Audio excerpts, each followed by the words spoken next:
के YouTube channel पे आपका स्वागत है। ये नीट का प्रीवियस क्वेश्चन है 2024 का। कंसेप्ट का नाम है हेनरी लॉ।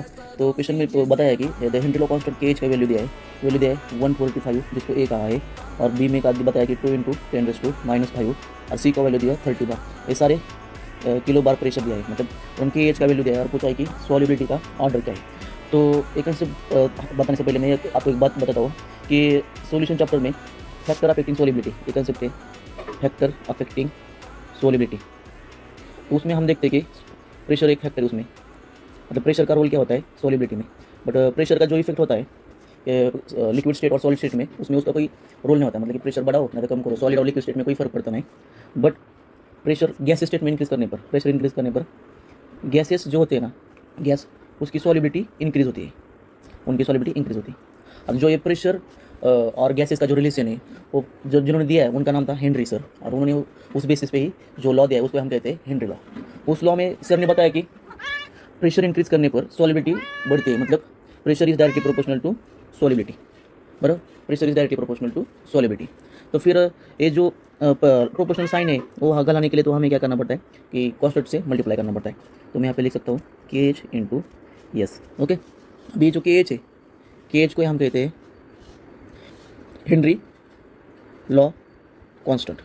इस के एच को क्या कहते हैं हेनरी लॉ कांस्टेंट। तो अभी यहाँ पे हम इक्वेशन रीअरेंज करते हैं। अभी ये जो इक्वेशन था ये हेनरी लॉ का ही इक्वेशन है, जिसमें कहा कि pressure is directly proportional to solubility. यहाँ पे जो पी है प्रेशर है, यस ये सॉल्युबिलिटी, के एच का है हेनरी लॉ कांस्टेंट। अब इक्वेशन को हम रीअरेंज करते हैं तो हमें मिलेगा यहाँ पे K H is equal to P upon S. Okay, K H is equal to P upon yes.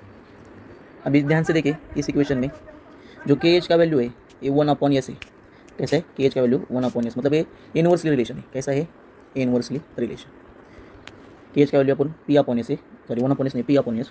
तो यहाँ पे सॉल्युबिलिटी और के एच का कैसा है इनवर्स रिलेशन है, इनवर्स रिलेशन, मतलब के एच बढ़ाने पर सॉल्युबिलिटी क्या हो जाएगी डिक्रीज हो जाएगी, और के एच घटाने पर सॉल्युबिलिटी क्या होगी इंक्रीज होगी।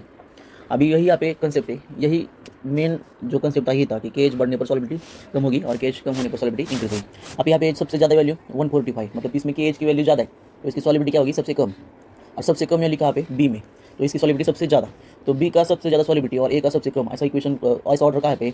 तो देखो ऑप्शन फर्स्ट में बी का वैल्यू सबसे ज़्यादा और ए का वैल्यू सबसे कम, तो यही कंसेप्ट से अपना आंसर क्या आता है ऑप्शन फर्स्ट। आगे एक बात बताता हूँ कि हेनरी लॉ कांस्टेंट में हमने देखा कि के एच का वैल्यू बढ़ने पर सॉल्युबिलिटी कम होती है, क्योंकि हेनरी लॉ के इक्वेशन के अकॉर्डिंग जब हम उसका रिलेशन रीअरेंज करते हैं तो वहाँ पे रिलेशन कैसे मिलता है इनवर्स रिलेशन मिलता है। तो आई होप आपको एक कंसेप्ट अच्छा लगा होगा। ऐसे क्वेश्चन के लिए चैनल को सब्सक्राइब कीजिए, लाइक कीजिए और शेयर कीजिए। Thank you so much.